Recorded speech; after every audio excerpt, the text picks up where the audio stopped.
ఈరోజు కరకరలాడే మకానా స్నాక్ని సింపుల్గా ఎలా తయారు చేయాలో చూద్దాం. వీడియో చివరి వరకు చూడండి. నచ్చితే ఒక లైక్ ఇవ్వడం మాత్రం మర్చిపోకండి. ఇక్కడ మకానాను ఒక పెద్ద బౌల్ వరకు నేను తీసుకుంటున్నానండి.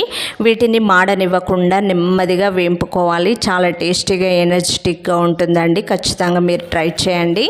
ఇప్పుడు ఈ విధంగా మనకి చూస్తుంటే ఇలా ప్రెస్ చేసినప్పుడు మన క్రిస్పీగా ఉండాలండి. ఇదే ప్యాన్లోకి నేను 1 టేబుల్ స్పూన్ వరకు ఆయిల్ని యాడ్ చేసి ఇది హీట్ అయిన తర్వాత ఇందులోకి కొంచెం కారము, జీలకర్ర పౌడర్ అండి వేంపి పౌడర్ చేసుకుంది, అదేవిధంగా ధనియా పౌడరు, రాక్ సాల్ట్ కొద్దిగా వేసుకొని ఈ కారం మసాలాలను అదేవిధంగా సాల్ట్ అనేది మనకు ఖచ్చితంగా ఈ ఆయిల్లో మనకి కలిసిపోవాలండి. లేదు అంటే సాల్ట్ అనేది మనకి మకానా తినేటప్పుడు తగలకుండా ఉండేలాగా చూసుకోవాలి, కరిగేలాగా పూర్తిగా. ఇప్పుడు వీటిని అన్నిటినీ బాగా కలిపేసుకోవాలండి.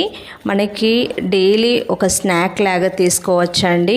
మంచి ప్రోటీన్ ఫుడ్ కాబట్టి ఖచ్చితంగా మీరు కూడా ట్రై చేయండి. పిల్లలకు మాత్రం పెట్టడం మర్చిపోకండి. Thank you for watching.